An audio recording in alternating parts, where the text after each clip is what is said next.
Só falar. Dá o toque. Boa noite a todos. Pessoal, estamos aqui mais uma vez ao vivo, para mais um Física ao vivo da SBF. E hoje nós temos um Física ao vivo diferente, um horário um pouco diferente, porque ele é um evento que faz parte também do Encontro Nacional de Física de Partículas e Campos, né? Então, uma atividade de divulgação desse evento. Eu esqueci de me apresentar, eu sou Rodrigo Capaz, vice-presidente da SBF. E como sempre, a gente pede, pessoal, para vocês aí, quem ainda não curtiu o YouTube da SBF, né? Se inscreve aí no YouTube da SBF para vocês receberem avisos dos eventos futuros. E também, quem puder, compartilha essa transmissão aí com seus amigos nas redes sociais para a gente aumentar ainda mais a nossa visibilidade hoje, tá? E hoje é um prazer enorme a gente ter aqui o professor José Abdala Elaiel Neto, né, do CBPF. O professor Elaiel possui graduação, mestrado em Física pela PUC do Rio, e o Magister Philosophy in Physics, MPH, pela International School for Advanced Studies em Trieste, e o PhD em Física também pela mesma instituição, onde realizou seus estudos no grupo do professor Abdul Salam, né, sob a orientação do professor Stradi. Ele depois complementou a sua qualificação através de estágios de pós-doutoramento em Trieste, e paralelamente à sua formação, a curiosidade, né, ele também realizou estudos musicais de violino entre 65 e 76, tendo atuado como instrumentista em formações orquestrais. Atualmente, o Elaiel é pesquisador titular 3 do CBPF, é membro efetivo, coordenador científico do Grupo de Física Teórica do José Leite Lopes. Ele tem experiência na área de física, com ênfase em teoria geral de partículas elementares e campos, e concentrando-se principalmente em alguns tópicos, em teorias de Young-Mills, física das interações fundamentais, supersimetria, supergravidade e extensões não maxwellianas do eletromagnetismo. Ele é um autor bastante prolífico, né, com cerca de 185 publicações em revistas indexadas na área de altas energias.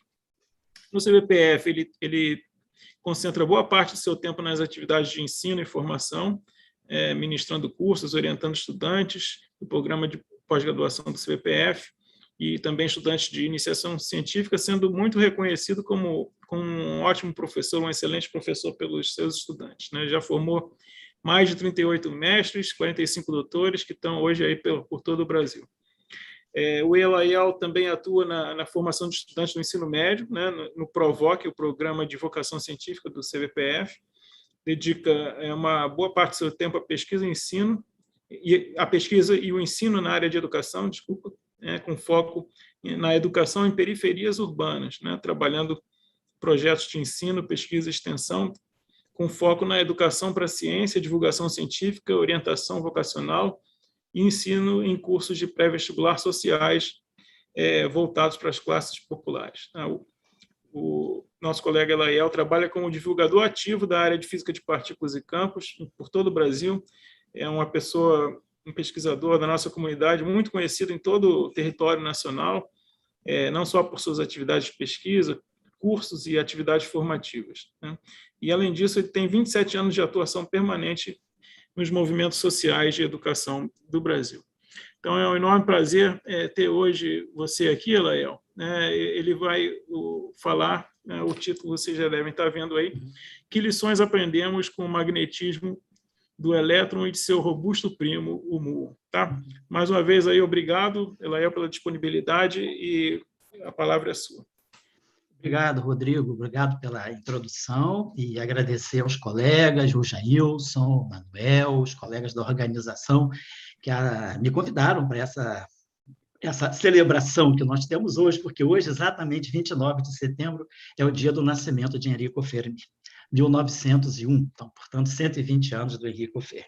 É uma satisfação poder estar trocando essas ideias e poder um pouquinho trazer para um público de principiantes, eu diria, de ensino médio, licenciandos, professores do ensino médio e até mesmo estudantes de bacharelado que estejam no início do curso, essa discussão desse resultado muito que ecoou forte no dia 7 de abril de 2021, que foi a medida da anomalia magnética do muon, que eu chamo de o primo robusto do elétron. E esse trabalho também, essa celebração, vai no sentido de nós falarmos dos 100 anos, né, do trabalho de Compton. Né? Compton, em 1921, 2 anos antes de publicar o seu trabalho sobre o fóton, ele publica um trabalho sobre o magnetismo do elétron. Então, tem várias celebrações, né, que vale a pena a gente relembrar. 1000 anos, né, 1921, 2021, 1000 anos do livro da ótica do Al Haytham, né, o capaz que é do mundo árabe também, e eu também, né, uma honra poder falar aí desse nosso antepassado, né, lá do século XI, né, o livro da ótica de Al Haytham, que influenciou todo o estudo da ótica, que fez Huygens, que fez Newton, que fez Hooke, influenciou toda a revolução científica dos séculos XVI e XVII, com seu livro Kitab al-Manazir. Temos 110 anos da descoberta do núcleo por Rutherford, 100 anos do trabalho de Kaluza sobre a quinta dimensão e 100 anos do trabalho do Compton sobre o magnetismo do elétron. E aí a gente vai transferir isso para o magnetismo do muon. 100 anos de Paulo Freire, tivemos agora no dia 19 de setembro. 90 anos do paper do Dirac sobre a antimatéria, consequência também do estudo do elétron. 60 anos do Eightfold Way e 50 anos da supersimetria, se nós atribuímos o início da supersimetria à ex-União Soviética, à Rússia. Bom, para os estudantes que estão no ensino médio, ou a divulgação, eu estou pensando na divulgação para o público em geral. Nós, em física, trabalhamos com constantes fundamentais que estão associadas aos fenômenos fundamentais, aos campos de força fundamentais da natureza. Então, nós temos a gravidade, nós temos a famosa constante de Newton, essa aí todos, né, passam por ela no ensino médio. Né? Não precisa estudar física para estudar a gravitação universal, que nós estudamos no ensino médio. A velocidade da luz no vácuo, né?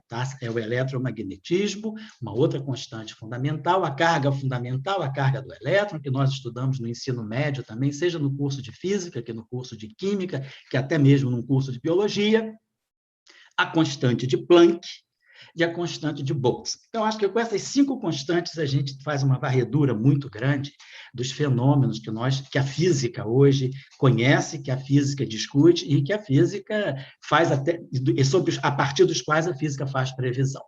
Mas a constante importante para nós é a constante de estrutura fina, a chamada constante alfa, né? Que a gente representa até por uma letrinha especial, que é a primeira letra do alfabeto grego, né? Não é nenhuma variante da Covid, né? Não é a variante alfa, mas é a constante de estrutura fina alfa. A carga fundamental ao quadrado, dividido pela velocidade da luz, e a constante de Planck. Então, aqui nós temos uma comunicação, uma agregação de eletromagnetismo, de relatividade e de um cenário quântico. Mecânica quântica está em jogo. E essa constante é fundamental porque, inclusive, em conexão com os experimentos que medem, né, as anomalias magnéticas, tanto do elétron quanto do míon, a constante de estrutura fina tem seu valor, vamos dizer, mais refinado, medido também em conexão com esses experimentos. Então, eu queria chamar a atenção, né, para quem gosta um pouco de recuperar, de resgatar os aspectos históricos, esse trabalho do Compton, de 1921, que é o elétron magnético, publicado no Journal of the Franklin Institute, que é uma visão do Compton ainda antes de Uhlenbeck e Goldsmith, né, que é a visão que a gente reconhece como sendo o trabalho mais original sobre o spin do elétron, né, publicado em 1925, mas vamos nos lembrar desse artigo do Compton, em que ele também já faz uma antecipação de imaginar que o magnetismo do elétron pudesse se originar de alguma rotação quantizada. Então, já temos um pré-Uhlenbeck Goldsmith aí. Agora, eu acho interessante, assim, já que a gente está fazendo uma palestra de divulgação, recuperar o valor da ciência, o aspecto dos tempos, né, da escala de tempos da ciência. Então, nós estamos há 100 anos já envolvidos com essa questão, que é o magnetismo do elétron. E essa questão ainda continua, ela é válida, porque nós estamos aperfeiçoando, estamos chegando cada vez a resultados mais precisos sobre a medida do magnetismo do elétron e também, claro, do seu primo, o muon, né? Então, isso nos ensina que o processo científico é perene. Não é que Compton resolveu o problema, ou Ulenbeck e Goldsmith resolveram o problema. Então, para o público em geral, é importante imaginar que a ciência é perene. O trabalho ele pode ter períodos de mais altos e mais baixos, mas ele é perene. Também isso nos ensina que, talvez, em 1921, estudar o magnetismo do elétron, que era, na verdade, a segunda partícula, a primeira partícula elementar que foi descoberta, o elétron em 1897 e o próton em 1919. Então, é importante lembrar que havia poucas partículas elementares, na verdade, só duas. E estudar o magnetismo dessa ínfima partícula poderia parecer algo sem um propósito muito definido, né? Talvez, qual é a aplicação, para que isso serve, qual é a utilidade? E nós estamos dizendo que ciência não se faz exatamente assim, que a gente quer trazer assim, para o grande público aqui, a ciência ela tem que ter um significado. Havia um significado, uma contextualização muito forte para que isso acontecesse nessa época, porque a mecânica quântica estava nascendo desde 1900. Nós estamos há 4 anos do primeiro trabalho, que foi em 1925, que lança a mecânica quântica. Então, era uma questão muito contextualizada, mas uma questão que a gente poderia dizer inútil, né? Para que servia? Né? Então, aquelas pessoas que negavam a ciência, dar dinheiro para isso, gastar tempo com isso, o que elas diriam hoje, né? O que seria do mundo sem a exploração, né, do trabalho do elétron, sem a exploração do magnetismo do elétron, né? A própria mecânica quântica, toda a tecnologia da eletrônica se deve a esses estudos iniciais. Tem um livro muito interessante que eu gosto de citar quando se fala em ciência útil ou coisas inúteis, que é esse livro do professor Nuccio Ordine, que é um historiador e filósofo italiano, que ele fala da utilidade do inútil, um manifesto, né? Então, nada é inútil em ciência, né? Não vamos desqualificar a pesquisa de ninguém. Nós estamos falando de coisas que podem ser inúteis hoje, mas que serão uma tecnologia fundamental daqui a alguns anos, daqui a algumas décadas ou daqui a um século. Finalmente, o trabalho de Ulenbeck e Goldsmith, né?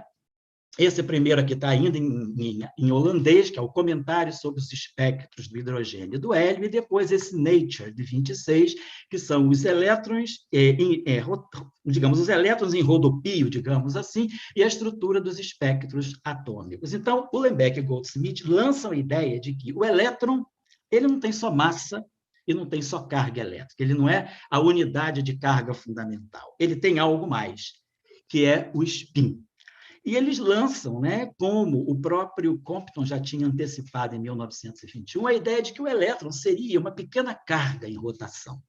E nós sabemos que cargas em movimento geram correntes, correntes geram campos magnéticos. Então, a origem do magnetismo do elétron poderia ser devida a uma rotação, que Compton diz, uma rotação quantizada do elétron. Mas o elétron é uma partícula que está na escala, vamos dizer assim, atoscópica, né? Cerca de 10 a menos 18. A escala do elétron é 10 a menos 18 metros. 10 a menos 18 metros seria o quê? 1/milionésimo do trilionésimo do metro.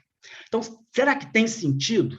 Claro que a gente sabe que isso é uma representação fictícia, pictórica. O que a gente sabe hoje é que o que é o spin realmente? O spin é a fonte do magnetismo do elétron, né? Também é a fonte, não só o spin. Mas ele é essencial para o magnetismo do elétron. E o spin é uma espécie de uma memória geométrica, uma memória que a partícula que surge no espaço-tempo tem da geometria do espaço onde ela vive. A geometria ela incide, né, sobre as partículas que vivem nesse mundo. Então, o elétron está no espaço, ele está no tempo. E o espaço tem uma certa geometria, tem uma geometria bem definida. Então, nós, na física newtoniana, falamos da geometria euclidiana. Então, nós temos um grupo de rotações que deixa invariante a métrica, as medidas que são feitas no espaço e no tempo. Então, tem uma geometria SO3. E uma partícula, quando ela surge no espaço-tempo, e nós a classificamos também de acordo com a sua resposta geométrica a modificações que a gente possa fazer no espaço. Então, o spin do elétron, não vamos mais pensar que é o elétron em rotação, né? Não tem sentido, isso é uma ideia pictórica que a gente passa até no ensino médio. Mas um estudante do ensino médio pode entender que o elétron tem um spin e que o spin é uma espécie de uma memória que a partícula guarda do espaço onde ela aflora. Então, isso nos ensinou até mesmo a relatividade geral, né? A relação entre geometria e matéria. Então, a matéria, ela percebe a geometria também. Então, se eu colocar o elétron no nosso espaço, ele vai ter a memória do nosso espaço através de seu spin. Mas se nós colocarmos o elétron num outro espaço, o spin dele vai mudar, porque o spin é uma resposta ao espaço onde a partícula vive, onde ela tem a sua trajetória, a sua dinâmica. E tem algo mais, que é o efeito quântico. Aqui é uma mistura de duas entidades físicas. A geometria, que é fundamental na física, né? O papel do espaço, do tempo, e efeito quântico. Então, a geometria me dá o fator meio. E o efeito quântico, a mecânica quântica, nos dá o fator H cortado, a constante de Planck. Então, o spin é um misto de efeito geométrico, a quantização, esse fator meio. Será que é 0? Será que é 1? Não, é meio. Esse meio vem da geometria. Se nós estudamos aquilo que nós chamamos as representações do grupo SO3. E o que é o grupo SO3? O grupo SO3 é um grupo que deixa as medidas, que se eu fizer transformações dessa categoria, as medidas, né, no espaço não são alteradas, as medidas de comprimento e as medidas de ângulo. Então, a geometria me dá o fator meio e a mecânica quântica me dá o fator H cortado, a constante de Planck. Então, isso é o spin do elétron. Esse spin, que lá na química, né, quando a gente está no ensino médio, estuda spin up, spin down, e faz as camadas orbitais, 1s2, 2s2, 2p6, 3s2, 3p6, 3d10, e assim vai. Nós estamos colocando spin up, spin down, spin up, spin down. É esse meio. Mais meio, menos meio, mais meio, menos meio. Isso é fruto da geometria. Então, isso é uma descoberta importante no final dos anos 25, que o spin, ele não vamos imaginar que ele tem uma origem tão simples quanto essa da rotação, mas temos que partir para digamos, para uma representação mais abstrata e pensar que as partículas vivem no espaço do tempo e elas respondem às medidas que nós fazemos no espaço-tempo. E o spin é uma resposta, não deixa de ser uma resposta ao espaço-tempo. E aí, o que é o magnetismo no final de tudo? O magnetismo é esse combinado, a carga elétrica, a massa e o spin. Então, a unidade magnética do elétron é o que a gente chama de magneton de Bohr, por isso que eu coloco esse B aqui. É o famoso Niels Bohr dos modelos atômicos de 1913. Então, nós temos a razão entre a carga e a massa, razão essa que já havia sido medida por Millikan em seu experimento de 1911, então a razão carga-massa, e o spin, H cortado sobre 2. Então, é o spin, é a massa e é a carga. Essa combinação de três grandezas é que configura o magnetismo do elétron. A massa, nós entendemos, hoje nós temos uma ideia de onde surge a massa do elétron. O professor anterior, o Carlos Pires, até falou do modelo padrão, aí, física além do modelo padrão. A massa do elétron vem do seu acoplamento ao campo de Higgs, né? Todo mundo já ouviu falar do bóson de Higgs, que foi descoberto a descoberta foi anunciada em 2012. A carga do próprio elétron, né? Uma descoberta que veio, né? Quando o elétron foi descoberto, e a carga foi medida por Millikan, na verdade, mas o elétron, como partícula, foi descoberto em 1897. Até então, se fazia eletromagnetismo sem conhecer o portador fundamental de carga.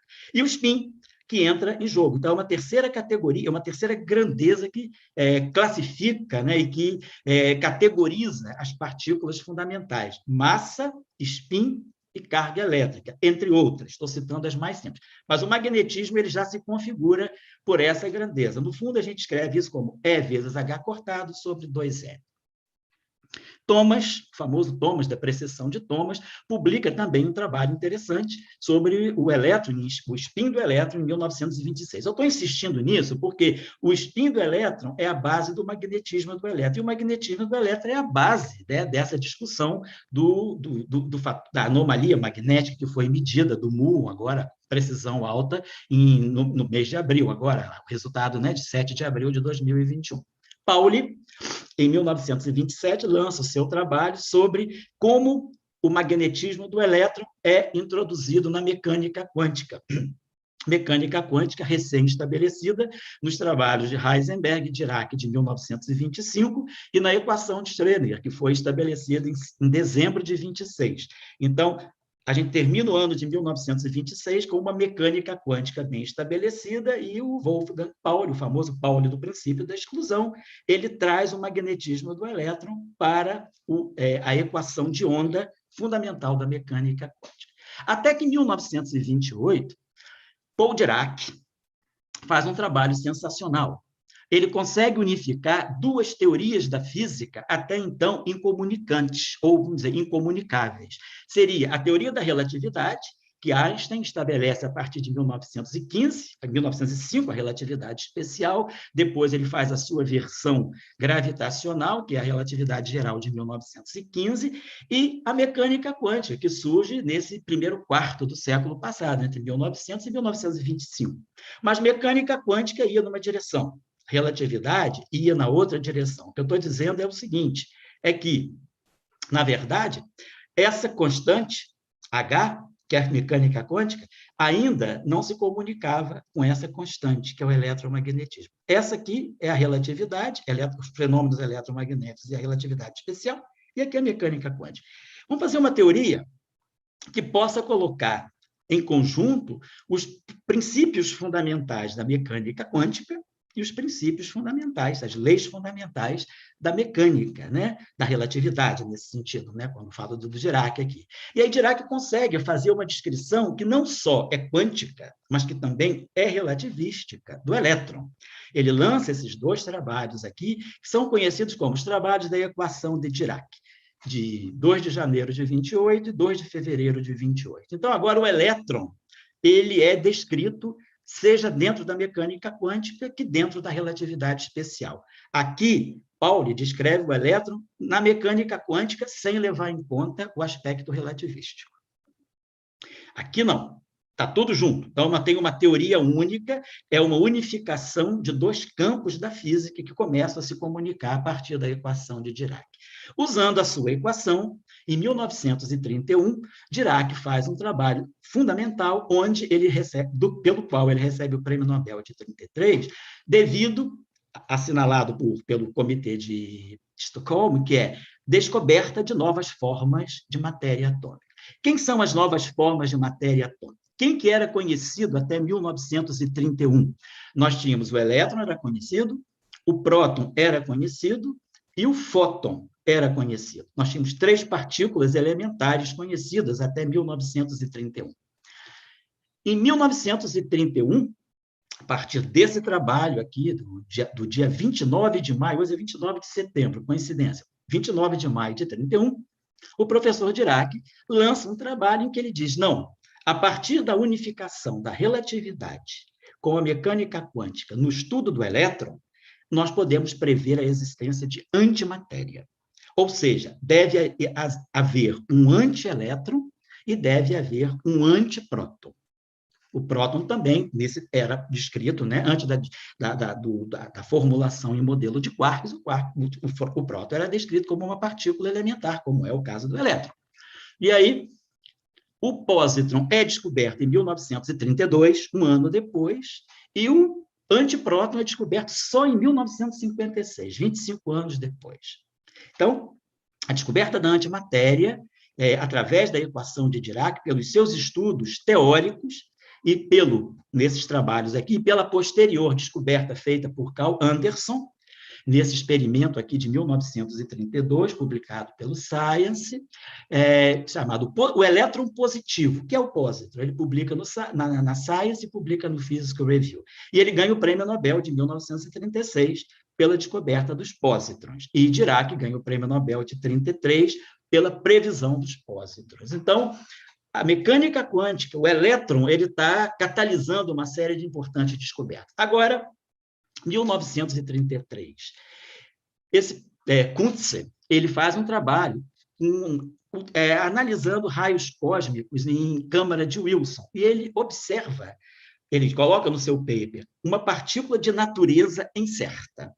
alguma coisa estranha. E isso acaba sendo descoberto em 1937, publicado nesse artigo aqui por Neddermayer e o próprio Anderson, o Carl Anderson, da descoberta do pósitron, que é o muon, é o primo robusto do elétron. É uma partícula com as mesmas características do elétron, ele tem a carga igual à do elétron, tem o spin igual ao do elétron, porém, a massa é 200 vezes superior à do elétron. Então, ele tem a mesma carga, o mesmo spin, mas uma massa 200 vezes maior. Portanto, ele vai ter um magnetismo 200 vezes mais fraco, porque a massa está no denominador. Mas tem magnetismo. Então, é descoberto o primo robusto do elétron, que é o muon, que vai ser agora, né, a partícula cujo, digamos, magnetismo anômalo é a fonte de toda a discussão que o professor Carlos Pires apresentou. Então, o muon, né, o público que não conhece, todo mundo conhece o elétron, mas pouca gente conhece o muon, né? O muon faz parte daquilo que nós chamamos da segunda geração de leptons carregados. Hoje nós conhecemos 3 gerações de leptons. O elétron, o seu primo robusto, o muon, e o seu primo mais robusto ainda, que é o tau, que foi descoberto em 1977. A massa do muon é cerca de 207 vezes maior do que a massa do elétron, ele tem um tempo de vida curto, ele decai muito rapidamente, microsegundos, ou seja, o milionésimo do segundo, e ele, ao decair, ele produz neutrinos, o que é muito importante para a física de neutrinos. O decaimento dominante dele é o decaimento do muon em elétron. O muon, em 2,2 vezes 10 a menos 6 segundos, ele decai no elétron, no antineutrino do elétron e no neutrino do muon. Então, ele é uma fonte boa de neutrinos. Os decaimentos dominantes, então, são esses aqui. Até por isso, né, ainda não existem aceleradores circulares de muons, mas nós já sabemos que tem toda uma geração de aceleradores leptônicos em construção. Nós temos o em construção, não, em projeto. Temos o ILC, né, que é o International Linear Collider, tem o FCC, que é o Future Circular Collider, FCC é mais e menos, temos o CLIC também, que é projetado para funcionar no CERN, e futuros aceleradores de muons. E os muons podem... Não é a tecnologia para construir aceleradores de muon, é complicada. Né? Tem problemas tecnológicos sérios, mas os muons vão ajudar a constituir uma categoria muito boa de aceleradores. Eles são leptons, então, o que o elétron faz no acelerador, o muon vai fazer. E o elétron perde muita energia, que nós chamamos de energia de síncrotron, porque ele está em movimento circular. Então, movimento circular, a carga emite radiação. Só que a perda de radiação do muon é muito baixa, porque a potência irradiada pela partícula em movimento circular, ela cai com a 4ª potência da massa. Como a massa do muon é cerca de 200 vezes a massa do elétron, nós temos um fator de 10 a 2 elevado a 4, 10 a 8. Então, nós temos uma supressão por 100 milhões, né, 10 a 8, 100 milhões de menos energia perdida. Quer dizer, o elétron perde uma certa energia por unidade de tempo, ele emite energia pela sua aceleração, e o muon 100 milhões de vezes menos. Então, ele tem muito pouca perda de energia, isso é muito bom. E, além de tudo, ele decai em neutrinos. E aí isso vai ser muito bom, né? Porque também nós temos um grande desenvolvimento na física de neutrinos. Agora, o que é esse fator G? Como eu trabalho muito assim, com ensino médio, com movimentos sociais, eu gosto sempre, quando sai uma descoberta interessante, levar para os estudantes, compartilhar. Inclusive, a SBF, através do Mestrado Nacional Profissional de Ensino de Física, incentiva muito, que é trazer a física de fronteira para a sala de aula. Então, claro, esse ano nós estamos ainda na pandemia, né? E nós estamos sem aulas presenciais, mas nós mantemos um contato com os nossos estudantes à distância, os nossos estudantes dos pré-vestibulares sociais. E aí eu fiz uma enquetezinha para eles imaginarem o que você imagina que seja. Todo mundo pensou que fosse a gravidade. Então é uma nova gravidade, porque todo mundo está acostumado. No ensino médio é ver G 9,81 vezes metros por segundo ao quadrado. Então, eu falei, não, vamos ver o que é isso. Então, a gente tenta dar uma explicação. O que é o fator G? O fator G é um fator que está ligado ao momento magnético. Então, nós definimos aquela grandeza, magneton de Bohr de uma partícula, o magneton de Bohr de uma partícula de spin meio é sempre essa expressão aqui, é a carga da partícula, o spin, H cortado sobre 2, porque o spin é meio, e inversamente proporcional à massa.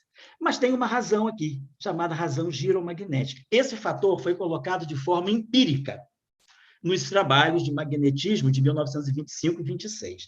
Esse fator só foi descoberto, né, teoricamente, o valor dele cravado, G igual a 2, quando Dirac escreve a sua equação. Entre 1924 e 1926, não, em 1928, esse fator G ele era colocado igual a 2 à mão, era empírico, tinha que colocar esse fator G igual a 2. Dirac, com a sua equação relativística e quântica, ele mostra que não é colocado à mão. G igual a 2 para toda partícula que tem spin não zero. Se tem spin meio, spin 1, spin 2, não importa. A mecânica quântica e a relatividade fixam a razão giromagnética como sendo 2. Isso é mecânica quântica. Aí que começa o problema da anomalia. Será que, na prática, os experimentos mostram que esse G é igual a 2? Será que o magnetismo do elétron e do muon ele tem esse G igualzinho a 2? Essa é a discussão. Então, a discussão parte, vamos dizer, em 1928, mas não fica claro. Até depois, as pessoas trabalham com G igual a 2. A questão toda vai surgir, deixa eu colocar aqui, em 1947. Portanto, né, praticamente 20 anos depois, 19 anos depois da equação de Dirac, estudos e medidas feitas em laboratório mostram que o momento, esse fator G, o magnetismo do elétron, não é exatamente com esse valor G igual a 2. Existem alguns fenômenos, então, que a mecânica quântica combinada com a relatividade não estão conseguindo dar conta. Né? Eu tenho que acabar às 7h10, né? Só queria chegar lá. Então, o conceito importante, então, com isso se define, né? Para efeitos de medida, uma grandeza que nós chamamos anomalia magnética. É o valor, a razão giromagnética da partícula, menos o valor 2. Então, é o valor real menos o 2, que é descontando do valor previsto pela mecânica quântica. É o desvio da mecânica quântica, dividido por 2. Esse fator 2 aqui é extremamente arbitrário. Eu poderia definir só G menos 2, mas, por razões históricas, se define, né, a anomalia como sendo o desvio de 2 dividido por 2, porque, na verdade, 2 é o valor. Então, estou pegando o desvio dividido pelo valor que a mecânica quântica dá. G menos 2 sobre 2, ou seja, delta G sobre 2. O conceito fundamental que faz toda a diferença aí é um conceito abstrato, que é o conceito de campo. Né? A mecânica quântica, quando ela trata o elétron, quando ela trata o muon, quando ela trata uma partícula, ela pega a partícula, né? E, vamos dizer assim, nesse caso a partícula é uma maçã mesmo, né? Sem querer usar o Newton aqui, se eu pegar a partícula, a mecânica quântica diz que em torno dessa partícula tem uma região onde os fenômenos quânticos associados a essa partícula são muito sensíveis, que é o que a gente chama de comprimento de onda de Compton da partícula. Então, o elétron está aqui e eu tenho uma espécie assim, de uma nuvem, né, de uma região do espaço onde os fenômenos quânticos associados ao elétron são importantes. Isso que a mecânica quântica me diz. Quando a gente sai, a gente esquece o campo, esquece a partícula e diz, não, eu não vou mais falar de partícula. A partícula agora é representada por um campo. A partícula gera um campo. Ela gera uma modificação no espaço. Eu vou estudar a partícula, não pela partícula, mas pelo campo associado a ela, pelo campo que ela gera. Esse campo se espalha.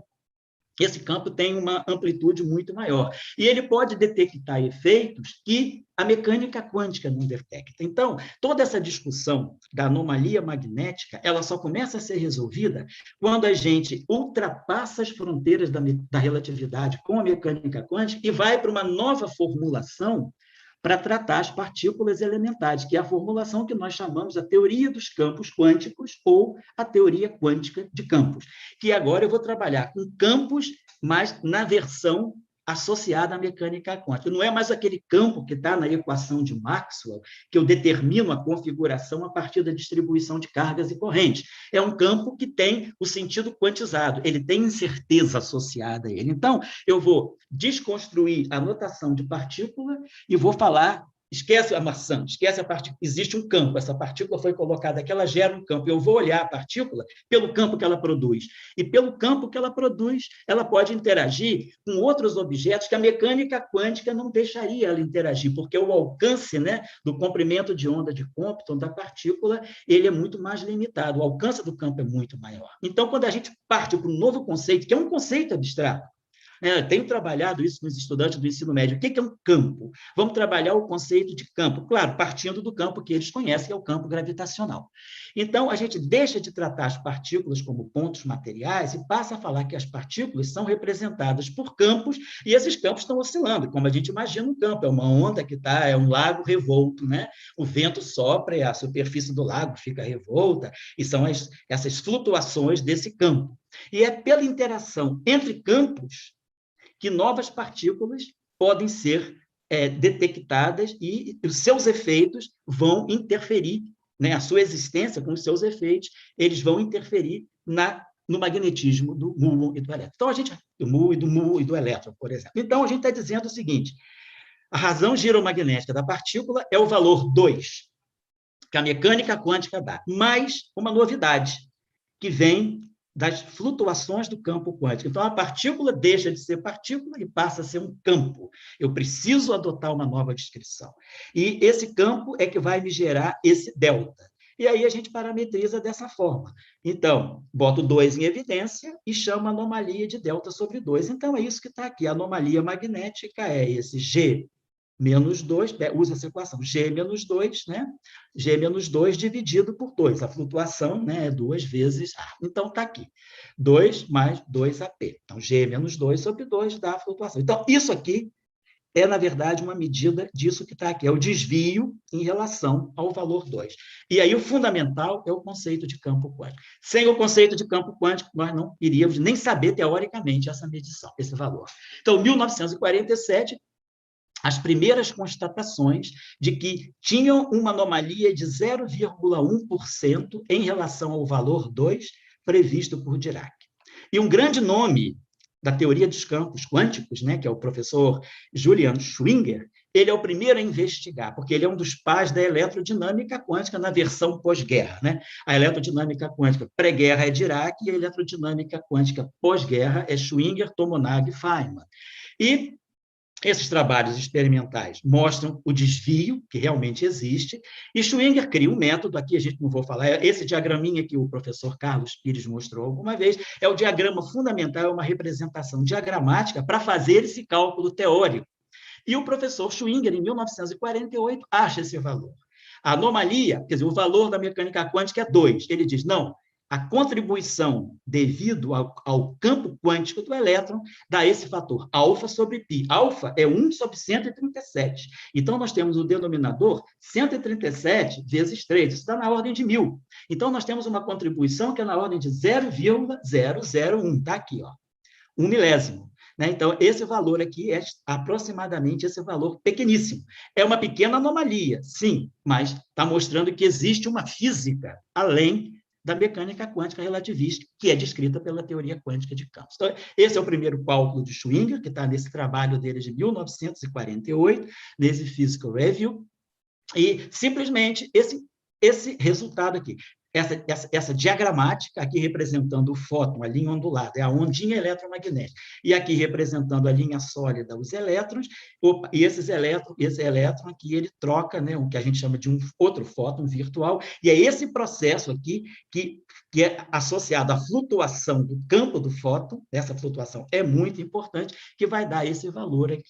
Então, vou pular isso aqui, que eu acho que não é muito necessário nesse momento, e aqui o professor Carlos Pires até mostrou esse gráfico aqui, né, da polarização do vácuo do rato, que pode ser o gráfico incriminado que está dando toda essa discrepância que nós estamos achando, que os experimentos acharam na anomalia magnética. Mas eu queria só, assim, fixar as ideias para quem não é da área. A ideia é a seguinte, o magnetismo do elétron e o magnetismo do muon, e por que nós vamos insistir um pouquinho mais no magnetismo do muon? Eu já vou falar. eles nos indicam que nós precisamos apurar o nosso conceito do que é uma partícula quântica, do que é um campo associado a uma partícula quântica. E por isso a gente fala, mas cada vez mais, se eu quiser compreender isso a fundo, eu tenho que talvez buscar novos caminhos, que é como, né, o Carlos Pires falou no final do seminário dele, novas físicas, física nova, além do modelo padrão. Então, o magnetismo do elétron do Boole nos ensinam isso. Então, aqui, esse trabalho do Dyson, publicado aqui, foi publicado no Physical Review em 49, ele estipula um protocolo, digamos assim. Ele mostra a anomalia vai poder sempre seguir essa ordem aqui, uma série em alfa sobre π. Lembrando que alfa sobre π é da ordem de 1 milésimo. Então, aqui eu tenho 1 milésimo, aqui eu tenho 1 milionésimo, aqui eu tenho 1 bilionésimo, 1 trilionésimo e assim vai. E esses coeficientes, C1, C2, C3 devem ser calculados à medida que a gente vai tendo mais poder de cálculo. A eletrodinâmica quântica me permite calcular C1, C2, C3, C4, C5. Só que os cálculos são cada vez mais complicados. Então, aqui só uma explicaçãozinha. Por que a gente está muito interessado na anomalia magnética do muon e não do elétron? A do elétron é calculada com grande precisão, como nós vamos ver. Mas a do muon é interessante porque mostra-se que a anomalia magnética, né, aquela razão giromagnética, G-2/2, ela é proporcional à massa ao quadrado da partícula em questão. Como o muon é 200 vezes mais massivo do que o elétron, esse fator aqui dá 40.000. Então, eu vou ter uma ampliação de um fator 40.000 estudando a anomalia magnética do muon, ou seja, ela é muito mais robusta. E aí, talvez, ela possa revelar mais física ainda não conhecida que a própria anomalia magnética do elétron. Então, é o que eu digo aqui, a relação entre as massas dá essa relação entre as anomalias magnéticas. E aí a pergunta é, se a gente imaginar todas as possíveis físicas que o campo do elétron e o campo do muon podem experimentar, talvez eu consiga acessar físicas que estão além da física que nós conhecemos hoje, dada pelo modelo padrão. Então, está aqui, né? Talvez também e agora o fator G-2 do muon ele é importante, o Carlos Pires falou sobre isso, mesmo que talvez ele não indique uma nova física imediatamente, ele pode começar a restringir modelos que nós fazemos, que são produzidos na literatura, né, para tentar explicar essa discrepância da anomalia magnética do muon. Vamos ver já qual é ela, né? Tem 7 minutos. Então, vamos só para mostrar a linha do tempo. 1948. Schwinger calcula o primeiro termo da série. Olha só como é que a física é acumulativa. Isso aqui é calculado em 48. Quantos anos se passam até se calcular o C2? O C2, isso tudo aqui é C1. O C2 é calculado 70 anos... o C2 é 70 anos para calcular a série toda. Sair do C1 e chegar ao C5. Agora, vamos fazer aqui devagarinho. C1 é calculado em 48, é a primeira vez. O C2 é calculado em 57. Então, para sair do primeiro termo para o segundo termo, passam-se 9 anos. É esse trabalho do Peterman e esse trabalho do Sommerfeld. Depois, de 57 para 95, passam-se 38 anos. Aí, Kinoshita, no Japão, e Laporte e Ettore Eremiti, na Itália, calculam o C3. Então, nós estamos cada vez mais, isso tudo para o elétron, cada vez mais apurando, né, o magnetismo, a anomalia magnética do elétron. Depois, em 2012, tem esse cálculo aqui da equipe japonesa, Kinoshita e seu grupo, né, e o Laporta continua. E aí a gente tem que calcular o C4 e o C5. Então, entre 1948, né, e 2012, passam-se praticamente 64 anos. 48, isso, 48 para 2012. Então, nós estamos vendo aqui cerca de 60 anos para se chegar à série completa, para se compreender e com precisão essa discussão. Agora, mais recentemente, em 2018, o grupo japonês publica o C5 corrigido, mais preciso ainda. Então, hoje nós temos o valor da anomalia. 0,001 era o valor do Schwinger, 1948. Aí vem 159, 652, 182, 032. Olha que número grande. A gente tem 3, 6, 9, 12, 15 casas decimais. E ainda temos aqui, ainda depois, essa essa estatística, né? Esse desviozinho. Melhor medida experimental da anomalia magnética do elétron é essa aqui, ó. 10 a menos 12. Então, é 1 parte em 1 trilhão. Então, esse é o valor que foi dado aqui, né, para o momento magnético do elétron e também para a medida das constantes de estrutura fina, em 2008, esse Physical Review Letters. Então, aqui eu resumo tudo que talvez o Carlos Pires tenha feito. A anomalia, a contribuição que vem da eletrodinâmica quântica, a contribuição que vem da teoria eletrofraca, que vem do setor hadrônico, do espalhamento light by light, luz por luz, e aqui também hadrônico. Então, nós temos aqui as contribuições, então, a eletrodinâmica quântica, o primeiro passo, além da mecânica quântica, me corrige a terceira casa decimal. Depois nós temos correções que vão 14ª, 12ª, 14ª e 12ª casa decimal. Então, a anomalia, a contribuição máxima, ela vem do processo eletromagnético. Mas o que a gente está dizendo é o seguinte, a física de interações fracas e a física de interações fortes interferem no eletromagnetismo do elétron, que é uma outra interação. Por quê? Porque eu tenho à minha disposição o conceito de campo quântico. Então aqui, as anomalias, a anomalia, então, a teoria, olha só, olha que teoria física fantástica, teoria e que experimento preciso. A teoria e o experimento coincidem até a 11ª casa decimal. Então, não existe, né, teoria na física que tenha uma precisão tão grande como 1 parte em 1 trilhão. E, interessante, isso se deve muito à mecânica quântica. Claro, a mecânica quântica está embutida aí, mas não sozinha. Mas interessante que a mecânica quântica, que é essa teoria tão bem sucedida, ela é passível de muitas interpretações. Hoje, se a gente for olhar os aspectos interpretativos da mecânica quântica, a gente classifica pelo menos 11 maneiras de ver a mecânica quântica, além do formalismo ondulatório, formalismo matricial, formalismo de espaço de fase, formalismo de Bohm, formalismo da localização espontânea. A gente tem aí 11 categorias digamos, multiversos, né? A gente tem muitas categorias de mecânica. Mas, finalmente, chegamos no murro. A primeira medida do magnetismo do murro foi feita em 57, 58. E aí a coisa foi sendo medidas, e até que eu vou agora finalizar, para a gente já está até o tempo certo, até que nós chegamos, então nós começamos lá, a questão do murro começa lá em 57, e nós estamos terminando agora, em 2021, nós estamos falando de 64 anos de trabalho.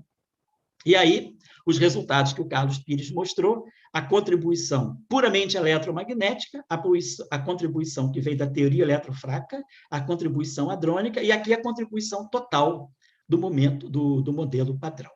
Então, a incerteza, como inclusive o Carlos mencionou muito bem, ela está totalmente dominada pelo setor hadrônico, porque o setor hadrônico tem uma natureza não perturbativa, e nós estamos falando da teoria hadrônica a baixas energias, que é quando o setor perturbativo se torna mais importante.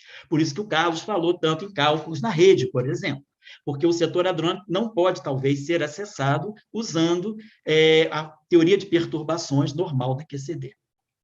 Então, nós temos hoje o resultado aqui do Fermilab, né? Está aqui. 1 parte em 10 a 11. Vou colocar aqui para ficar bem claro. Ó, a anomalia do murro experimental é 0,001165,9, né? 0,0011659. E o teórico, cálculo, isso aqui é o valor experimental e o valor teórico. Ó, concordam até a 7ª casa decimal. E aqui é o valor do G. Aqui é a anomalia.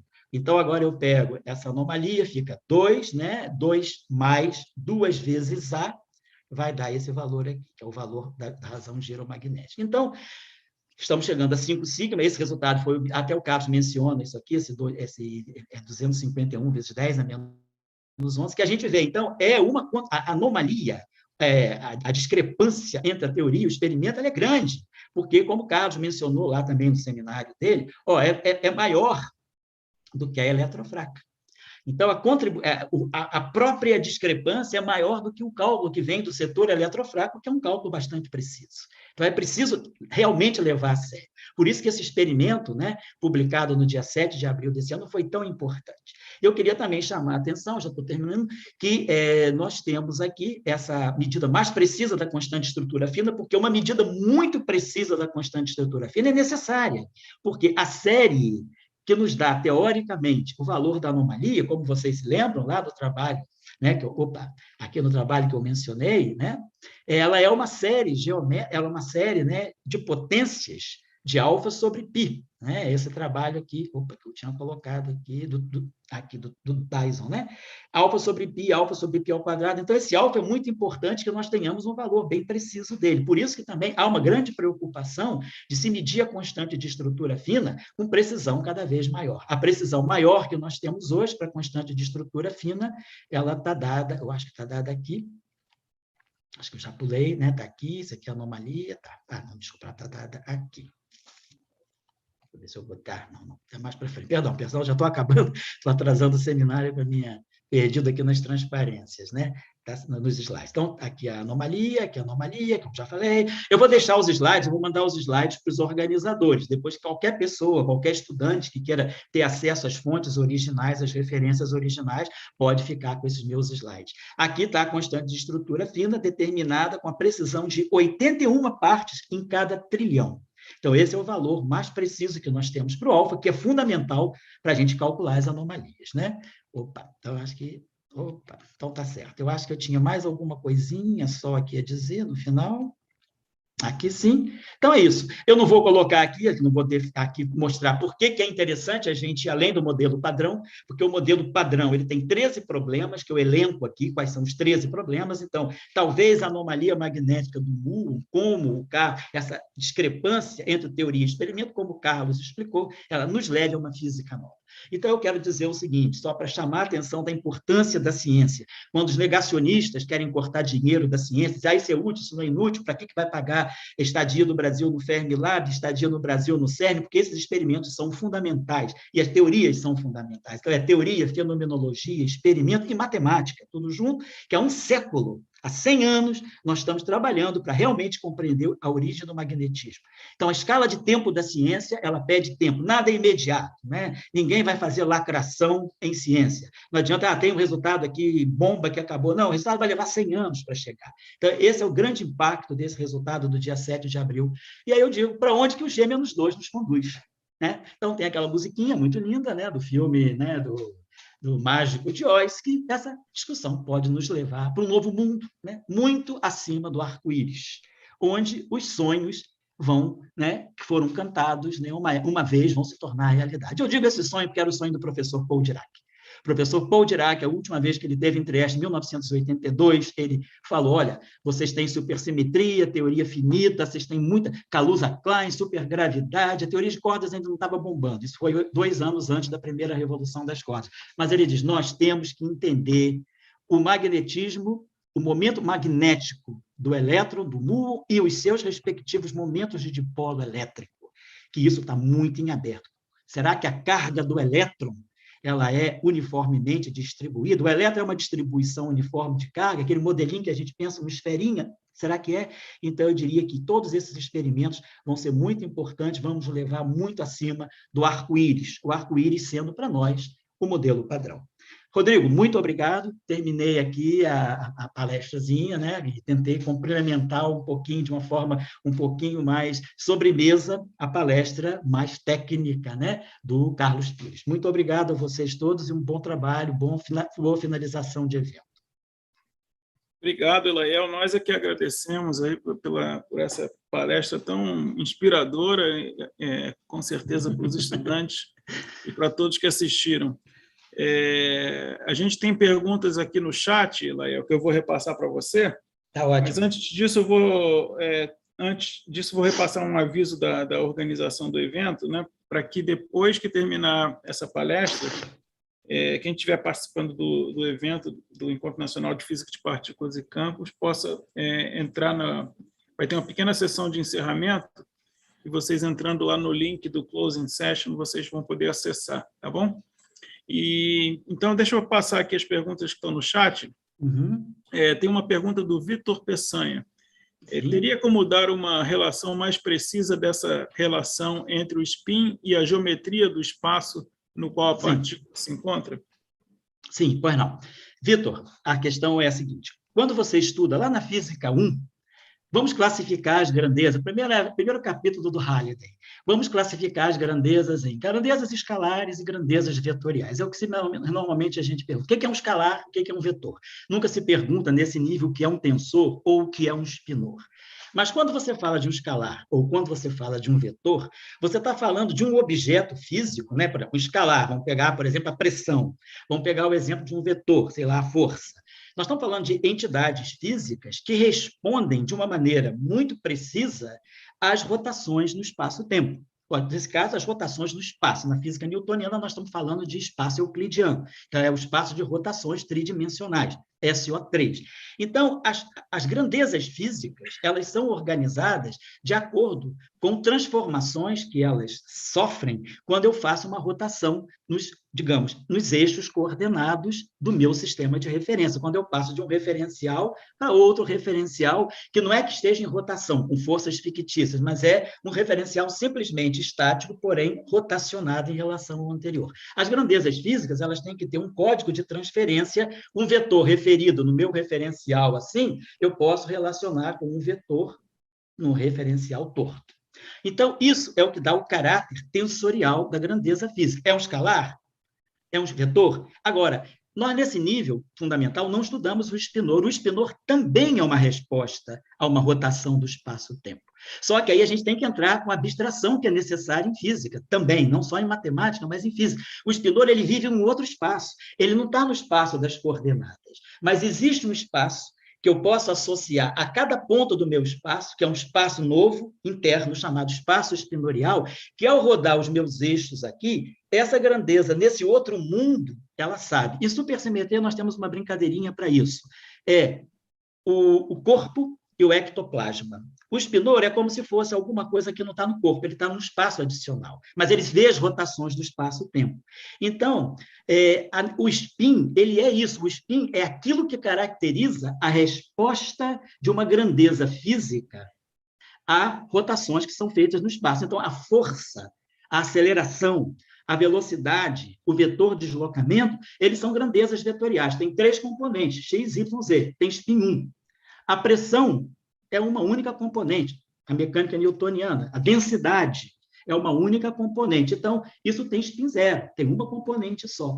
Então, agora, o espinor, que se descobriu, né, através dos trabalhos de Cartan, de 1913, recuperados por Dirac e por Pauli na década de 20, mostra que, para descrever o spin do elétron, eu não podia ficar no espaço-tempo. Eu tinha que trazer uma nova entidade geométrica associada ao espaço-tempo e que reproduziria o spin meio do elétron, que é o espinor. Então, é isso que eu estou dizendo. A relação entre geometria e spin é essa. O spin, ele vai marcar a categoria daquela grandeza física frente a rotações, a transformações de rotação no espaço. Então, e o número, né, a gente associa o spin ao número de componentes do objeto. Se o spin é S, o número de componentes é 2S mais 1. Então, spin 0, 2 vezes 0 mais 1, 1. Então, uma componente, ao escalar. Spin 1, 2S vezes 1 dá 2, mais 1, 3. 3 componentes. Spin meio, 2S mais 1 dá 2. Então, spin meio tem 2 componentes, spin up e spin down. Então, é isso que eu estou querendo dizer. Todos nós aprendemos a classificar as grandezas físicas no curso inicial de física, mas a gente deixa de lado o espinor. A gente poderia já trazer a noção de espinor. E aí o estudante já é encaminhado na física sabendo a relação mais, assim, tendo mais familiaridade com essa relação entre geometria e spin. Agora, o spin não é um fenômeno puramente geométrico. O valor meio é geométrico, mas o H cortado, quem dá a unidade de spin é o H da mecânica quântica. Então, é uma bela conexão entre geometria e física. O spin do fóton é H cortado. Então, é 1 vezes H cortado. O spin do fóton é 1, geometria me dá 1. E o H cortado me dá a unidade. Então, é isso. Essa é a resposta que eu procuro dar aos meninos que me perguntam para elaborar melhor o que é spin em conexão com a geometria. Para eliminar essa ideia de que spin é o elétron em rotação. O elétron não é igual à Terra, ele não está em rotação em torno do próprio eixo. Tá ótimo, Elael. Obrigado, Victor, pela pergunta. Obrigado, Elael. Tem mais uma pergunta aqui, da Aemaica. O quão atrasada está a física teórica em relação à física experimental, no sentido de que existem muitos fenômenos observados, porém sem um modelo que os descrevam consistentemente? Tá certo. Olha, eu diria, uma está atrasada em relação à outra. O atraso é bionívoco. A física teórica está muito atrasada em relação à física experimental em muitos aspectos. Por exemplo, a astrofísica, ela nos dá uma série de desafios para a física teórica. Gamma ray bursts, né? Toda essa discussão que a gente tem de time delay na astrofísica, explosões de raios gama. Bom, na matéria condensada, nós temos vários também desafios para a física teórica, né? Os novos materiais, supercondutores topológicos, isolantes topológicos, né? São, à medida que a matéria condensada vai evoluindo, o próprio efeito Hall quântico, o efeito Hall quântico de espinho, o efeito Hall quântico fracionário. Então, o que não falta na física são os desafios para a física teórica. Agora, na física teórica, também há desafios para a física experimental. O próprio LHC, ele veio de um grande desafio lançado pela física teórica, qual era o propósito do LHC? O propósito inicial era, antes de mais nada, tentar descobrir o bóson de Higgs, mas também, à medida que o bóson de Higgs, né, a construção, né, a previsão do bóson de Higgs em 1964, ela se dá quando ainda não havia os aceleradores mais possantes, como foi o PP-barra lá em Genebra, as colaborações o A1 e o A2, depois veio o LEP, depois tem o LHC, o próprio Tevatron do Fermilab. Então, a física teórica, ela também lançou desafios para a física experimental e foi-se atrás da busca desses grandes aceleradores para também buscar quem é a nova física. Hoje mesmo saiu um artigo muito interessante sobre o fóton dark, né? O dark fóton. Quer dizer, quem são as partículas, os ALPs, quem são os WIMPs, quem são as partículas supersimétricas? São desafios teóricos, não estou dizendo que estejam certos, mas são desafios teóricos que a física teórica, a física experimental ainda não pôde contemplar, porque ainda não tem, digamos assim, elementos, né, complexidade experimental para tal. E, ao mesmo tempo, a física experimental nos lança. A gravidade quântica, por exemplo, é um grande desafio para a física teórica também. É um desafio da teoria para a própria teoria. A própria física teórica, ela se lança desafios também.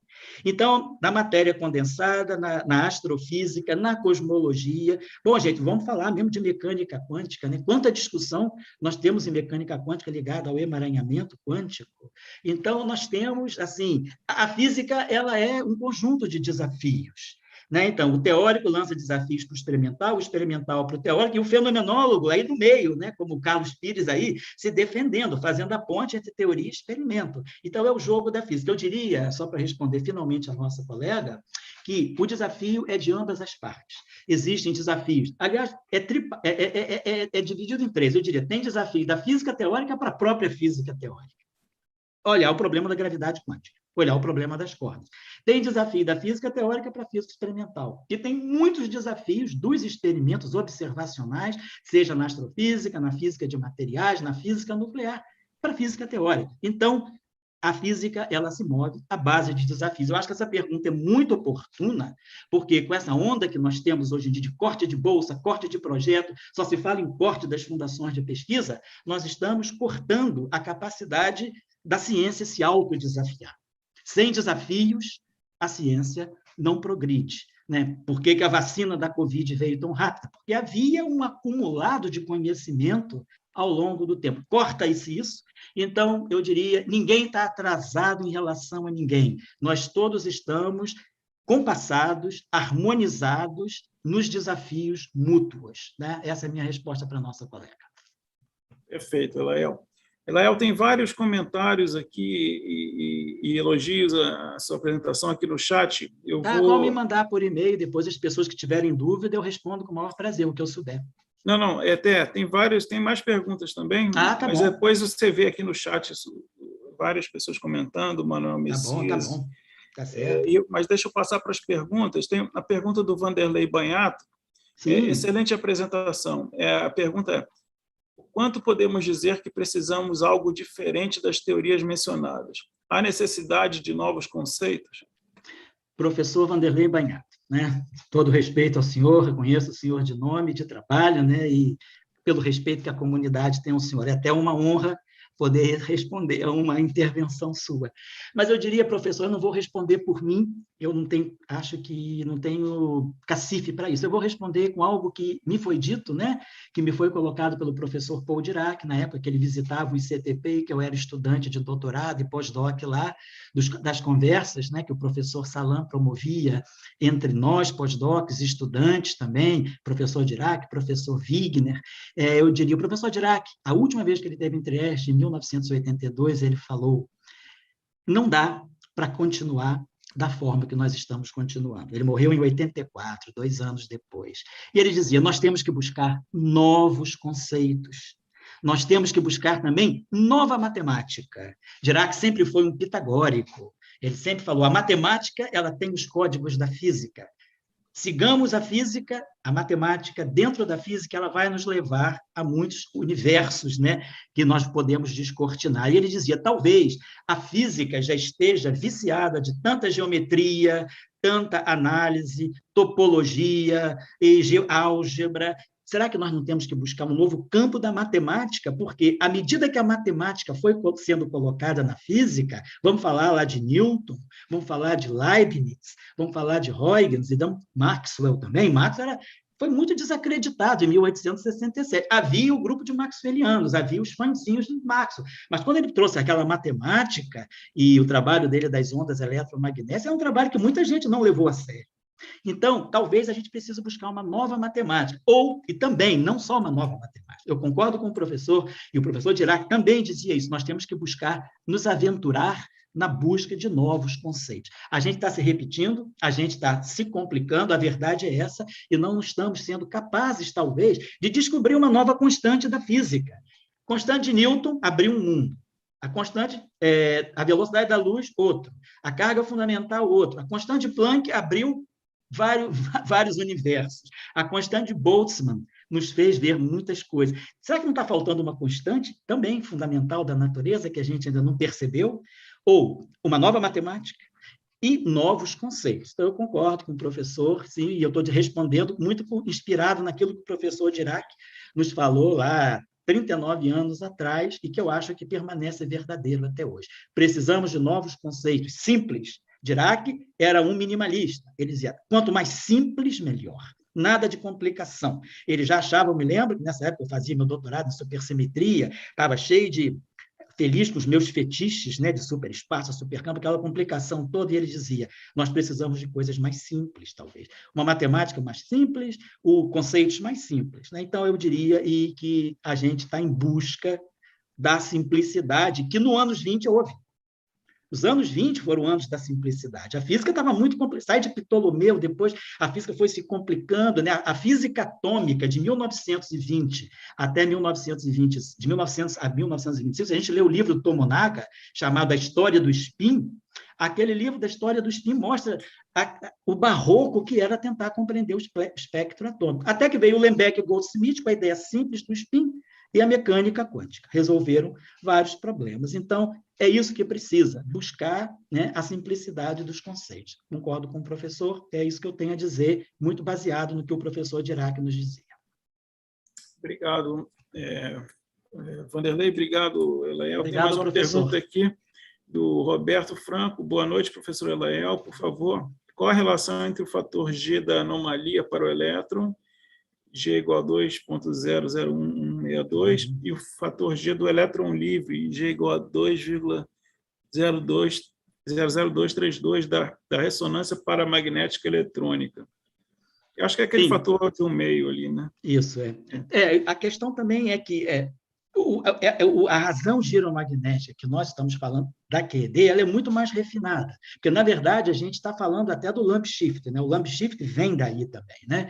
Então, eu acho que é um experimento muito mais refinado dentro, né, dessa, digamos, no âmbito da física atômica. Então, talvez a discrepância, eu acho que não é uma discrepância teórica. Eu diria que é uma discrepância, talvez, dependendo das interações que eu estou tendo com o elétron. E a medida que é feita, em que experimento eu estou fazendo a medida. Eu acho que eu não tenho, desculpa ao colega que perguntou, ao Roberto, né? Mas eu acho que eu não tenho muito mais a dizer do que isso, não. Perfeito. A pergunta do José Fábio Assunção. Uma partícula livre possui uma energia associada ao seu momento linear, mas nunca vi uma energia associada ao spin para a partícula livre. Ah, tá certo. A partícula livre tem, quer dizer, o spin, vamos dizer, ele aparece devido à interação, né? Quer dizer, o spin, a energia do spin, ela vai ser verificada quando eu acoplo o spin a um campo magnético externo ou um campo eletromagnético em geral. Mas a partícula livre, agora, o que a gente pode observar é o seguinte: se nós formos estudar a equação dinâmica para o spin, quer dizer, na relatividade especial, a gente pode, quer dizer, quando a gente estuda uma partícula livre, a gente vai estudar também não só o deslocamento, quer dizer, a linha de universo da partícula, né, a posição instantânea da partícula em função do tempo, mas nós vamos ter também uma equação para o spin. Então, na equação para o spin, nós podemos falar também de uma energia associada ao spin. Só que nós estamos falando, assim, quando a gente fala essa energia é muito pequena, mas isso não tira do spin a característica dele ser um grau de liberdade para o qual existe também uma equação, quer dizer, não é uma lei de Newton, né?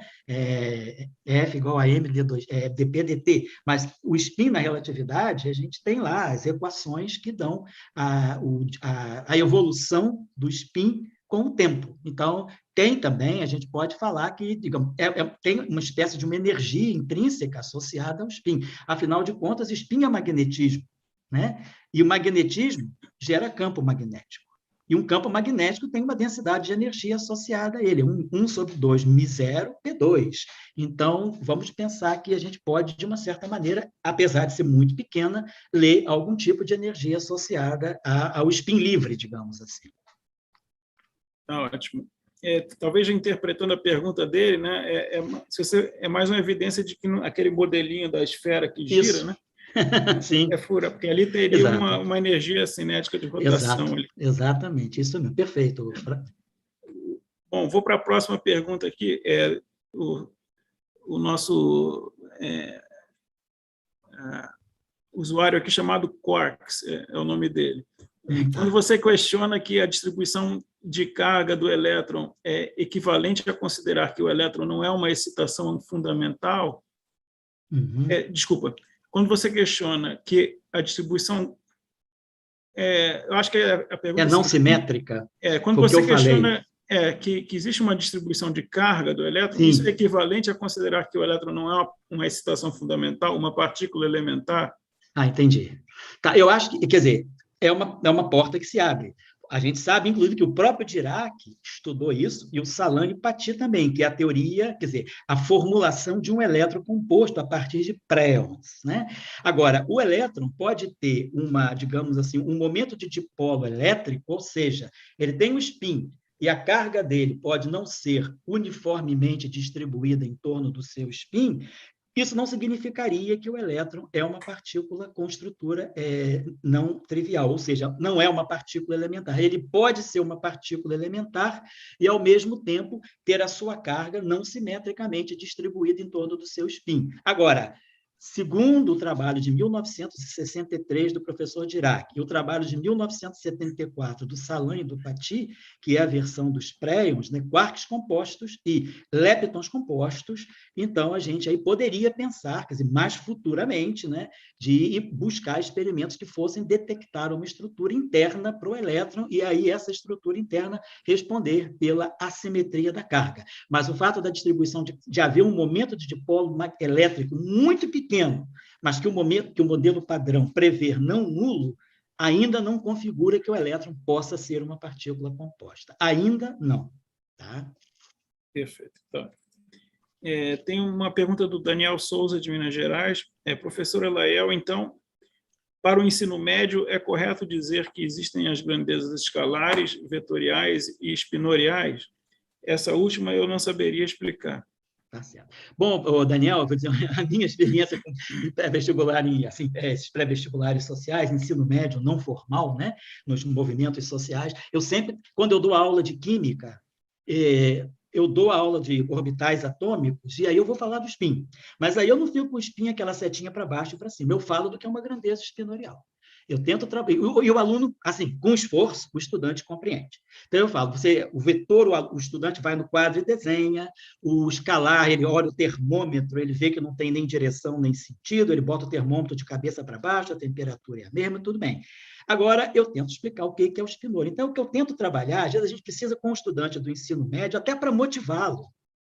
É um exercício de motivação ativar também o abstrato do nosso estudante. Porque o nosso estudante, sobretudo, cada vez mais recentemente, aperta o dedo e sai tudo. Ele vê figura para tudo. É importante imaginar. Então, eu tento trabalhar com eles, eu digo, olha, existem escalares, existem vetores, existem espinores e existem tensores. Eu tento trabalhar com eles também o conceito de tensor. Multiplica um vetor por outro vetor que não seja o produto escalar, ou que não seja o produto vetorial em 3 dimensões. Então, agora, tem que fazer um desenhozinho do sistema de eixos. Então, Daniel, eu tento me esforçar para trazer ao nosso estudante, desde cedo, a noção do que é o spin. Né? Então, ele vai... eu tento trabalhar isso. Eu sei que alguns estudantes entendem, talvez outros não, mas, assim, eu acho que é possível a gente fazer um esforço. Eu estou até, inclusive, agora, num projetinho muito simples de fazer com um estudante do PROVOC, lá do CBPF, de fazer um pequeno artigo para a Revista Brasileira de Ensino de Física, né? Essa grande revista que nós temos aí, graças ao trabalho do professor Salina, do professor Nelson, do Nelson Studar também, que trabalhou fortemente. A RBEF, a Registro Brasileiro de Ensino de Física, tem artigos excelentes, e eu acho que está faltando um artigo para trazer os espinores para o ensino médio. Afinal de contas, o conceito de espinor foi introduzido em 1913. Já se passam 108 anos e um estudante só vai estudar isso, talvez, no final da graduação. Então, eu acho que dá para fazer isso, sim, e a gente tem feito isso no nosso curso de pré-vestibular comunitário. Ótimo. Obrigado, Daniel, pela pergunta. Tenho mais uma pergunta aqui, deixa eu ver aqui, do Gabriel Camacho de Pinho. Nos faltam conceitos filosóficos nas discussões físicas atuais? Cara, eu acho que sim.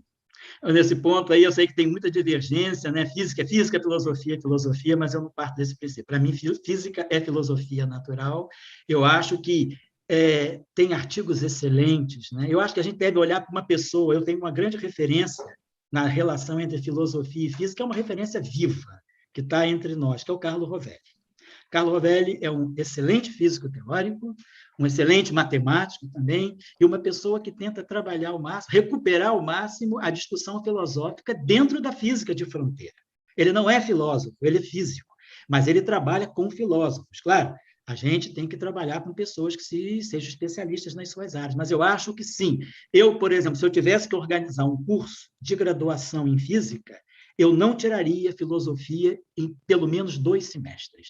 Estudar toda a metafísica que está por trás da mecânica newtoniana. Tem uma tese fantástica do Edwin Burt, publicada em 1932, sobre os aspectos metafísicos da ciência moderna. E ele fala perfeitamente toda a discussão filosófica e metafísica que está embutida na concepção da mecânica newtoniana. E tem um grupo na Alemanha também, de uma universidade, eu esqueci o nome agora da universidade, eu acho que é Wuppertal. Na Universidade de Wuppertal tem um trabalho de filosofia da ciência em cima dos experimentos do CERN. Então, eu acho, sim, que a gente tem que vencer um pouco o preconceito que se instaurou de que a física é muito tecnicista. Sim, nós temos que fazer muitos cálculos, temos que ter uma formação técnica muito forte, mas as grandes teorias, elas se estabelecem a partir de convicções filosóficas. Eu digo isso porque, na minha relação com o professor Salam, na minha relação de curso, né, de estudante lá de curso do professor Paul Dirac, do professor Wigner, que nos visitou várias vezes, do professor Yang também, com quem a gente teve aulas entre das teorias de Yang e Mills, todas essas grandes pessoas, as aulas, a gente tinha uma aula de 2 horas, de 1h30, sem fórmula no quadro negro, e falando de ideia, e eram ideias filosóficas. Então, eu acho que a gente tem que pegar digamos assim, o arsenal filosófico, compreender as ideias e depois transformar em física, em matemática, e fórmulas cada vez mais complicadas, né? Efeitos especiais, né? De Spielberg, naquelas fórmulas lindas do modelo padrão. Eu acho que falta filosofia, sim. Eu sinto falta, e na minha formação, como eu fui da PUC do Rio de Janeiro, nós tínhamos 2 cursos de filosofia da ciência que eu frequentei no departamento de arte. Foi muito bom, filosofia e história da ciência. Agora, eu sinto falta que, às vezes, na discussão com os estudantes, às vezes existe até um preconceito de não querer misturar física com filosofia. A minha pergunta é, se você dissesse para Heisenberg, o diretor da nossa escola em Trieste, Paulo Budines, foi estudante do Heisenberg. E ele dizia sempre como Heisenberg prezava o discurso filosófico. Falar com Schrödinger, Dirac e outros grandes nomes. Bom, vamos lembrar que Pauli trocou correspondência profunda não com Freud, mas com o sucessor de Freud, né? De psicologia, psiquiatria na mecânica quântica, não misturando os espaços, mas dizendo há uma interface entre as duas coisas. Então, eu acho que é importante, né, a gente recuperar, pelo menos para o estudante, um semestre de discussão de filosofia. Até uma filosofia em cima, por exemplo, das teorias mais modernas, uma filosofia em cima da mecânica quântica, por exemplo. Tem muito debate importante. E Carlo Rovelli, se alguém quiser ler os seus livros, o autor Carlo Rovelli é uma pessoa que faz isso com profunda, né, com admirável maestria. Eu retorno a você, Rodrigo. Obrigado, Elael. Elael, eu vou te pedir para você tirar a apresentação. O compartilhamento? Isso, para as pessoas poderem ver a sua imagem aqui. Que beleza. Tem mais uma ou duas perguntas aqui. Só uma coisinha, Rodrigo, desculpa aí. O nome que eu esqueci de mencionar na relação de correspondência com o Paulo é o Jung. Paulo e Jung trocaram uma correspondência muito precisa, muito, muito, muito profunda e muito duradoura.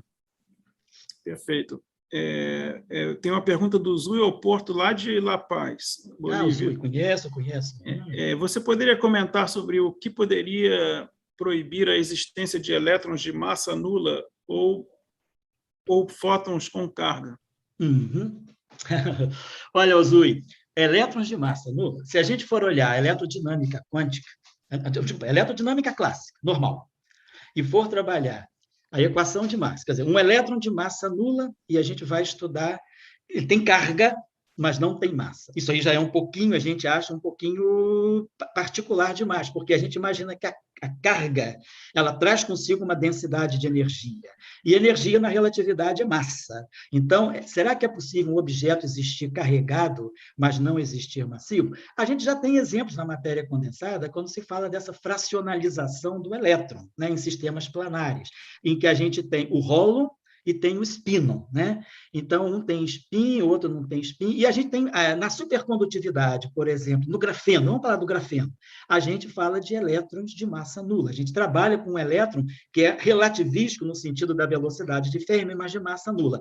Mas aí a gente está falando de uma estrutura, vamos dizer assim, mais complexa. Agora, uma partícula elementar, realmente elementar, de massa zero e carregada, isso traz problemas. Na eletrodinâmica quântica, o que nós chamamos da fase de elétron livre, nós temos a eletrodinâmica quântica tem 5 fases, né? A fase colombiana, a fase elétrica livre, a fase magnética livre, a fase de Higgs e a fase confinante. Na fase elétron livre, é como se o elétron tivesse massa zero e carga. E isso modifica o potencial colombiano. O potencial colombiano, em vez de ser 1 sobre R, ele passa a ser 1 sobre R vezes um logaritmo de R no denominador. Então, ele ganha uma correção logarítmica devido ao elétron ter massa zero. Agora, isso é uma fase da QED, num certo limite da QED de altas energias. Se eu estou a muito altas energias de GeV, eu posso desprezar a massa do elétron. Agora, uma partícula de massa zero carregada eletricamente, a gente não tem notícia, né, no experimento, e uma teoria que mostre que é possível construir uma partícula realmente elementar, de massa zero e carregada. E, ao mesmo tempo, fóton carregado. A pergunta é, os W+ e W-, Z0, que são os mediadores das interações fracas, não seriam, digamos, uma espécie de fótons carregados? Aí eu vou chamar a atenção para um trabalho de um colega brasileiro chamado Renato Doria. Ele tem uma formulação sua, que é uma formulação de interação eletromagnética e fraca, em que ele trata o W+ e o W- como se fossem fótons massivos e carregados. Existem formulações. Então, eu não diria que é impossível a gente falar, como a gente fala de um graviton carregado, a gente pode falar também de um fóton massivo, né? Agora, o que seria um fóton carregado é uma outra discussão. Mas eu estou voltando à tua pergunta inicial para finalizar. Um elétron massivo carregado do ponto de vista da partícula elementar elétron. Isso gera inconsistências, por exemplo, na análise das funções de Green causais. A gente já vê isso na física clássica. E tem um livro muito bom que discute essa questão, que é o livro de um colega, até italiano, que fez a CISA lá, era meu contemporâneo de doutorado, ele publicou um livro, é o Kurt Lechner. O Kurt Lechner tem um livro excelente de eletromagnetismo, que supera, na minha opinião, o Jackson de longe, e esse livro do Lechner, ele discute muito claramente a questão do que seria uma partícula carregada de massa nula na eletrodinâmica clássica. Tá? Fica a referência, Kurt Lechner. Obrigado, Rodrigo. Obrigado ao Zui. Zui, tudo de bom aí em La Paz, hein? Saudade de você, cara. Um abraço. Obrigado, Zui. Obrigado, Lael. Foi bem mencionado aí o exemplo do grafeno, né? Puxando a brasa aqui para a minha área, que é a física da matéria condensada. Eu ia até lembrar isso também, mas você lembrou bem, né? Que é de uma maneira um pouco mais convoluída, né? Não é uma partícula elementar, mas esses efeitos podem ser observados na física da matéria condensada. Exatamente. Tem uma pergunta do Gabriel Becker. Lael, obrigado pela apresentação. Qual a melhor maneira de compreender as antipartículas? Mar de Dirac ou definição de Feynman? Não, eu acho que o mar de Dirac ela foi um período temporário, foi importante para trazer uma discussão, mas eu acho que sim, é melhor compreender no sentido de... Quer dizer, compreender a antipartícula é compreender no âmbito das teorias quânticas de campo. Porque quando Dirac lança o mar de Dirac, né, ele lança o mar de Dirac dentro ainda de um contexto de mecânica quântica relativística. Inclusive, Fermi e Weisskopf escrevem um famoso paper anti-Dirac, né, o famoso physical review dele chamado The Anti-Dirac Paper, é quando eles mostram que a própria teoria quântica de campos ela te ajuda já a superar, porque eles nunca gostaram, o Pauli sempre detestou o mar de Dirac. E então ele se esforçou muito para fazer esse paper, que é de 34. Pauli e Weisskopf fazem o paper anti-Dirac, mostrando, então, que a melhor maneira de se compreender a antipartícula é no âmbito da teoria quântica de campos, esquecendo o mar de Dirac. O próprio Dirac, depois, ele viu que era uma formulação que deu certo por um tempo, abriu um caminho, abriu uma discussão, mas que a teoria quântica de campos depois resolve o problema com mais consistência. Tá ótimo. Acho que é a última pergunta aqui, do Gabriel de Pinho. Boa noite, professor Lael. Ótima palestra, como sempre. Existe hoje uma defasagem dos conceitos matemáticos, entre parênteses, função de onda e campos, e a filosofia que os rodeia? Acho que você brevemente tocou nisso, mas se você quiser reforçar. Sim, sim. Eu acho, quer dizer, existe sim. Eu acho que é interessante, Gabriel, você olhar. Tem alguns trabalhos, se você me escrever, eu até te passo, trabalhos do Rovelli, né, Carlo Rovelli, e outros, né, que discutem um pouco essa questão, quer dizer, o aspecto filosófico que está por trás da função de onda. E eu diria até mais, né, da mecânica quântica em si. Se a gente imaginar que a mecânica quântica tem 11 interpretações diferentes, e vamos dizer, a teoria mais bem-sucedida da física, é a teoria que está na tecnologia do dia a dia, a teoria é super, né, bem-sucedida, né, é uma teoria quase que empresarial hoje em dia, e essa teoria ela é baseada, é a teoria da física que tem mais interpretações. Então, se você quiser, eu te mando algumas referências sobre todos os aspectos de interpretação da mecânica quântica, desde a onda piloto de David Bohm, a mecânica quântica de Girardi sobre a localização espontânea, mecânica quântica de espaço de fase, e outras multiversos. Temos muitas interpretações. Então, e aí todas essas interpretações elas têm uma componente filosófica muito acentuada. Muito bom. Mais uma vez, eu não vejo mais perguntas aqui. Tem uma última pergunta aqui do Clarks, que, já que falaram em quase partículas, estou iniciando e tenho a impressão que é um conceito explorado apenas em matéria de baixa energia condensada. Existe o uso da ideia em escala de altas energias? Sim, eu diria que sim. Os monopólos magnéticos.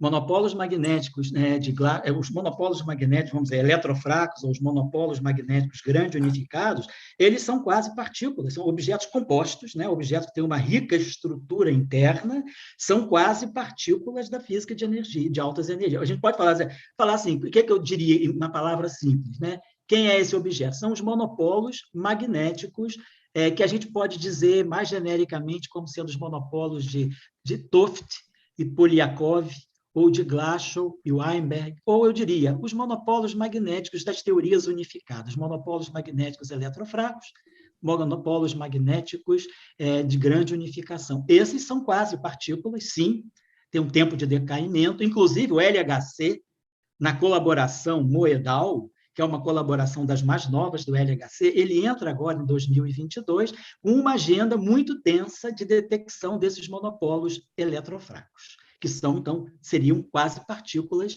da física de altas energias. Perfeito. Obrigado, Cox, pela pergunta.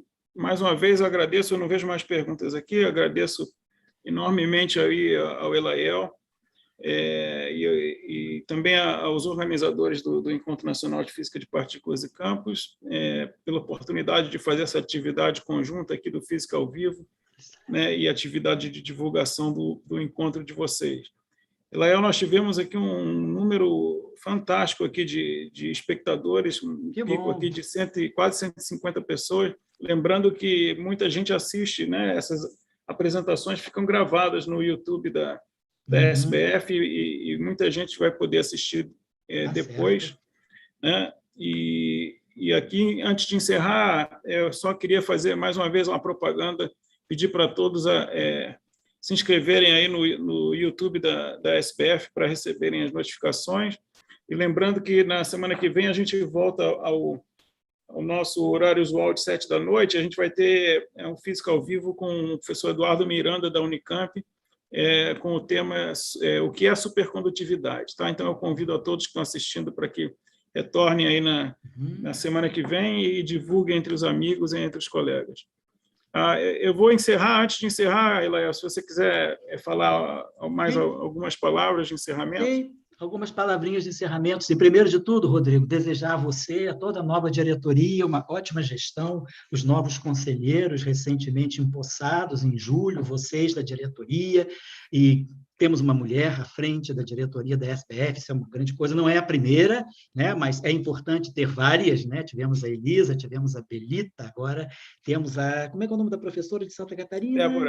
Débora, desculpa, Débora. Débora, sim. Então, muito importante ter essas mulheres à frente da SBF e dizer aos estudantes o seguinte: nós estamos passando por um momento muito difícil, todos os estudantes, medo de falta de bolsa, cortes, concursos. Então, todos nós da comunidade acadêmica, seja de física, de qualquer área, estamos passando por momentos difíceis, mas olhando tudo isso que a gente vem estudando, não estou convidando ninguém ao estoicismo, mas estou convidando à resistência.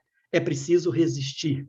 E nós só vamos mudar se nós resistirmos. E a nossa resistência é o estudo, é o conhecimento, é a realização de boas ideias e agregação. Então, não vamos... É um momento difícil, eu sei, todos nós estamos passando por isso com os nossos estudantes, com os nossos pós-docs, vendo as pessoas muito apavoradas, falando em desistir. Já conheço pessoas que já estão no Uber, pessoas que estão trabalhando em empresas, assim, não desmerecendo o trabalho do mercado, mas a pessoa não se prepara 12 anos para depois dirigir um Uber.